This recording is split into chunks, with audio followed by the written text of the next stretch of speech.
Welcome to English Vertex Podcast. Improve your vocabulary, grammar, and pronunciation with our engaging lessons. Hello, everyone. Welcome back to English Vertex Podcast. I'm so happy you're here with us today. Hey there, it's great to be back. Honestly, I think about this a lot. Some sentences just come up constantly, no matter where you are or who you're talking to. That's so true. And that's exactly why today's episode is going to be so practical for everyone listening. Today, we're covering 10 sentences you must know for everyday English conversations.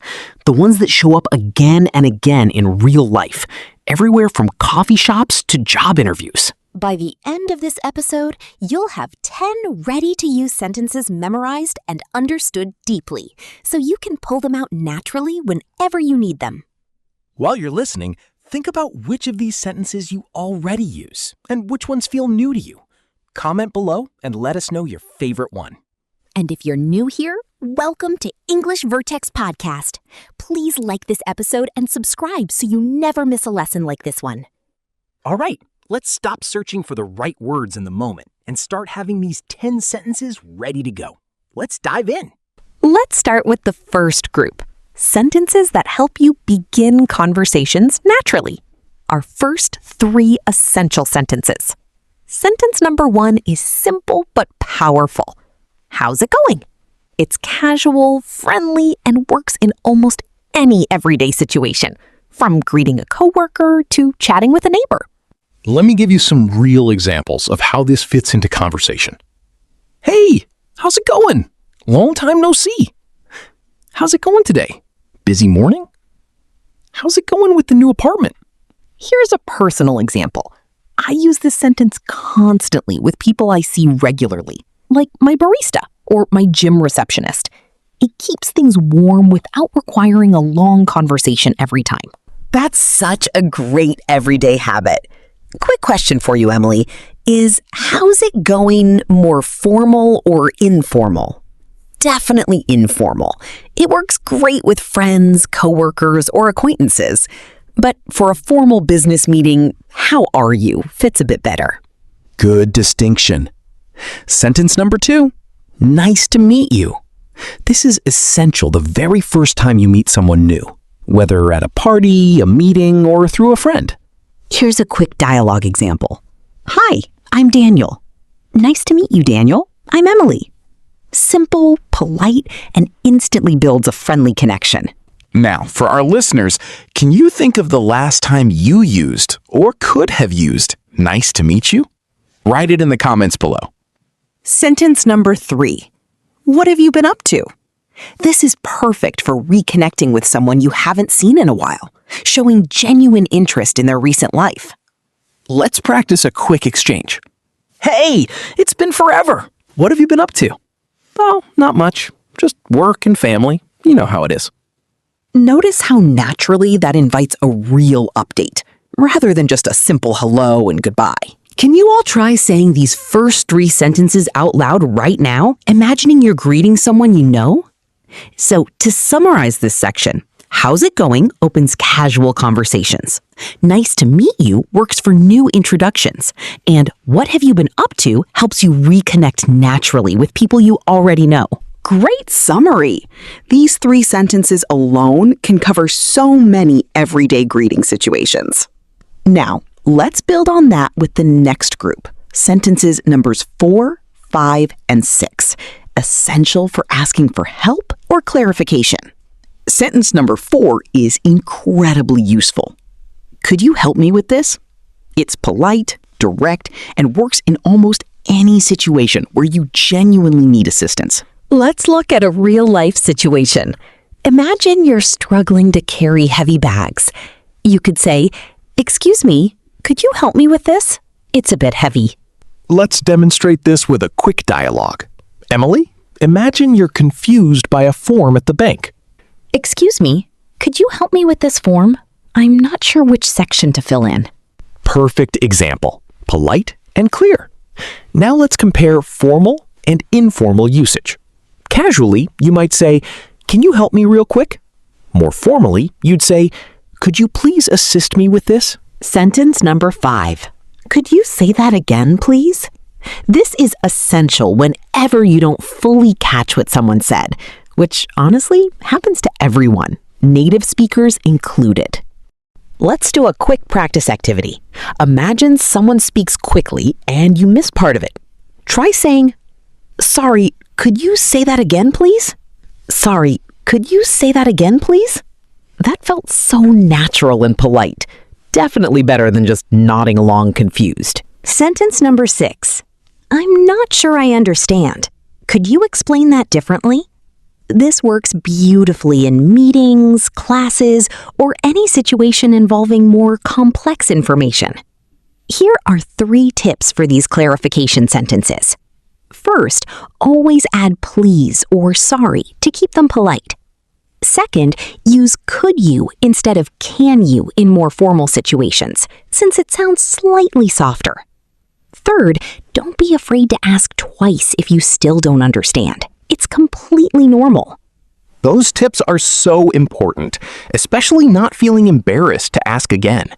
Clarity truly matters more than appearing to understand everything perfectly. I'd love for you to write one situation in the comments where you could use one of these 3 sentences this week. To review this section, remember, could you help me with this? Asks for assistance. Could you say that again, please? Asks for repetition. And could you explain that differently? Asks for clearer information. Now let's move into our final group, sentences 7 through 10. Perfect for sharing opinions and closing conversations smoothly. Sentence number 7. That makes sense. This shows you're actively following along and agreeing with what someone just explained. Here's a practical, everyday scenario. Your coworker explains a new process, and you respond, "Okay, that makes sense. Thanks for explaining." Sentence number 8. I see what you mean, but... This is perfect for politely disagreeing or adding your own perspective without sounding rude or dismissive. A tip for politeness and naturalness here, this phrase softens disagreement beautifully, showing you understood their point before sharing a different view. Tone and delivery guidance matters here too. Say, "I see what you mean," warmly and genuinely, then pause slightly before adding your own opinion so it doesn't sound abrupt or dismissive. Let's look at a real-life practice situation. Imagine a friend suggests a restaurant you're not excited about. I see what you mean. That place does look nice, but I was actually hoping for something a bit quieter tonight. Perfect example. Honest, but still warm and considerate. Sentence number 9. It was great catching up with you. This is ideal for closing a conversation with someone you haven't seen in a while, leaving things on a warm, positive note. Let's do an interactive mini practice. I'll set a scenario, and Emily will respond using one of our closing sentences. You just finished a long catch-up conversation with an old friend at a cafe. This was so nice. It was great catching up with you. We should do this again soon. Perfect, warm, and natural. And finally, sentence number 10. Let's keep in touch. This works beautifully alongside sentence 9, ensuring the connection continues beyond just that one conversation. I really encourage everyone listening to say sentences 9 and 10 out loud together, right now, like you're actually saying goodbye to a friend. Speaking them out loud together really helps you remember how naturally they flow as a pair, closing a conversation smoothly and warmly. So structurally, remember, that makes sense, shows agreement. I see what you mean, but softens disagreement. And it was great catching up. Plus, let's keep in touch, close conversations warmly. Great structural review. These 4 sentences alone can make your conversation endings feel so much more genuine and complete. Okay, time to be honest with everyone. We've both made mistakes with these exact sentences too, even after years of using English daily. Oh, definitely. I used to say, "Nice to meet you too," even when meeting someone for the very first time, forgetting that "to" only makes sense as a response, not as your very first greeting. That's such a sneaky mistake. Let's go through a few more. Mistake number 1, saying, "How's going?"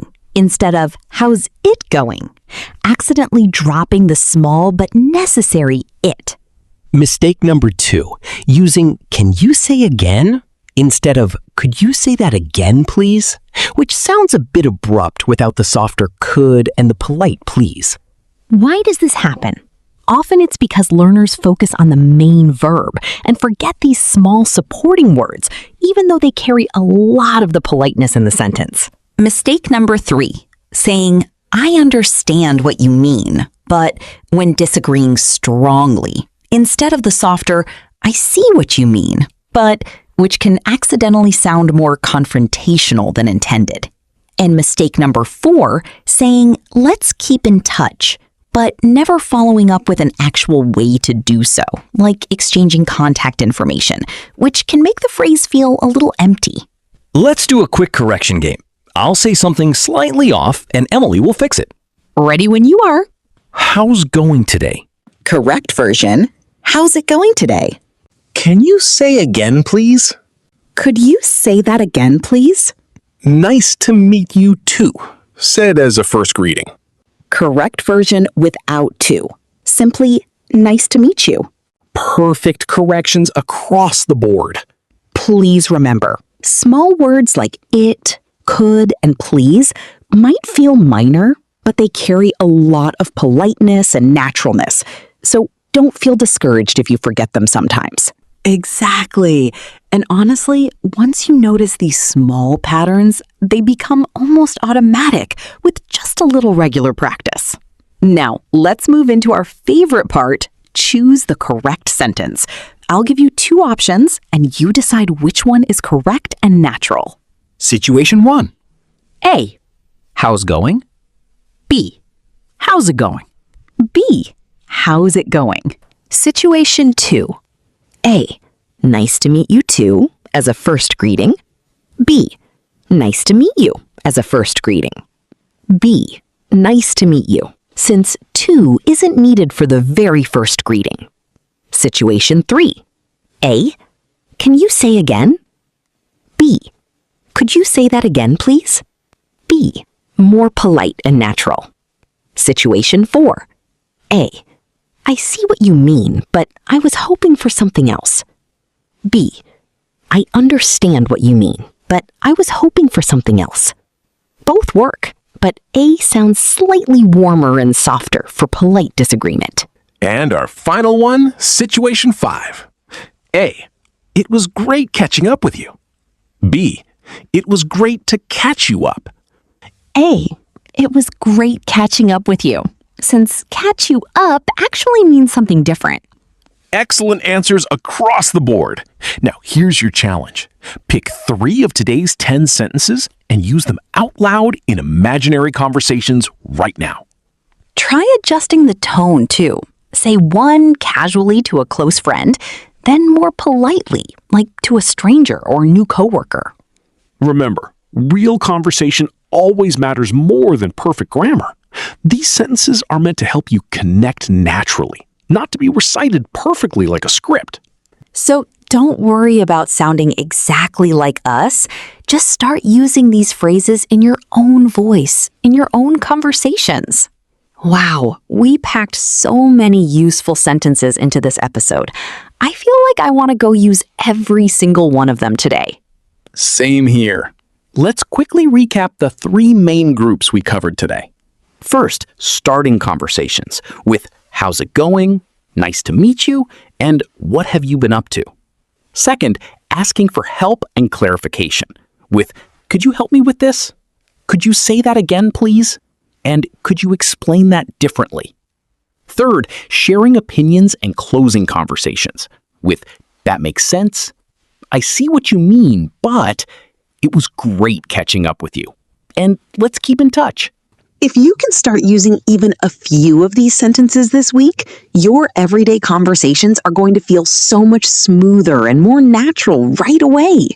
And remember, these sentences work in so many different situations. So the more you practice them, the more automatic and natural they'll become. Here's a question for you before we go.